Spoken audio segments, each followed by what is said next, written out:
Hi, Rochelle. Hi. Okay.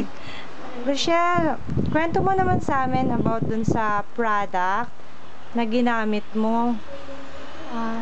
Bali, yung asawa ko yung bumili nun. Merong naglako. Kung nagano doon sa tindahan namin. Saan yun? Sa Lotus. Okay. Tapos, sinabi niya na makakatulong nga daw sa may mga dysmenorrhea. Eh, alam nung asawa ko na sobrang pag meron ako talagang masakit. Ako talagang pinipit sa sakit. Tapos hindi talaga ako makapasok. Yun.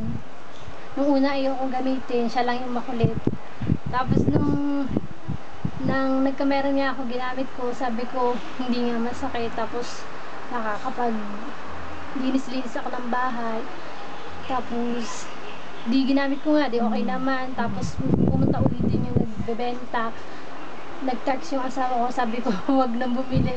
So, hindi, bili pa tayo kasi parang may epekto sa'yo. Tapos yun, di bili siya ng bili hanggang sa di ginagamit ko rin naman hanggang sa okay na. Hindi na talaga masakit pag nagkakameron ako. Talagang malaking pagkakaiba. Dati talaga sobra. At saka parang baliwala lang. Dati pag meron ako talagang sa sa kwarto lang. Nung na, lahat nakakapaglinis na ako. Can we see the product? Eto siya. Yan. Tapos eto. Okay. Ito, bumili siya isa lang yata kasi ayaw ko gamitin mahaba. Okay. Yan. Ito. Tapos ito. Yan. Mas Okay. favorite ko to. Talaga? For how long ka gumamit niyan?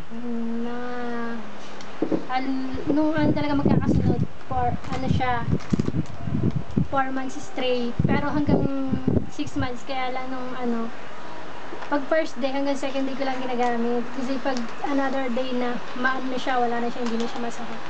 Kaya inaano ko na rin siya. Yun. Sa una talaga pag masakit.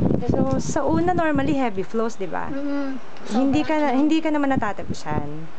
Kasi panty liner siya. Ay, ito nang gamit ko. Hindi naman, okay naman siya. Okay. Hindi, pag malakas, ito. See. Okay, Yan, so, okay.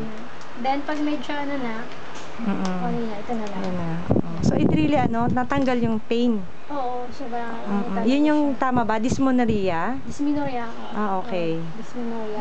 And then, after 4 months, so, continuous lang yung paggamit mo or after 4 months, tapos wala na pa? Kwenta mo pa sa amin. Bali hanggang 6 months, pero hindi siya talagang straight. Hindi na nung first hanggang second months yon. May Pero improvement nung sunod na, hindi na ganun yun. Tapos, yun nga, sunod na 7 na ata, nabuntis na ako nun. Okay. Pero, ilang years na kayo ng husband mo? Nag-1 year na. Nung pa 2 years. Pero di ba may history na hindi ka pwede magbuntis? Kwento mo nga sa amin about that. Hindi daw ako mabubuntis kasi may problema ako sa matris. Tapos nagtaka nga ako bakit ganun nabuntisan. Talaga? Can we see your baby? Meron siya, dumidede siya. Okay. Okay. So, how old is she? Mag-6 months sa June 4. Wow.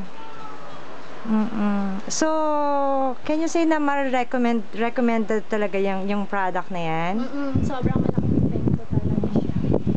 Pagka, ito siya, yan, pag medyo malakas, pag medyo, pali naman, ito nang gamitin mo.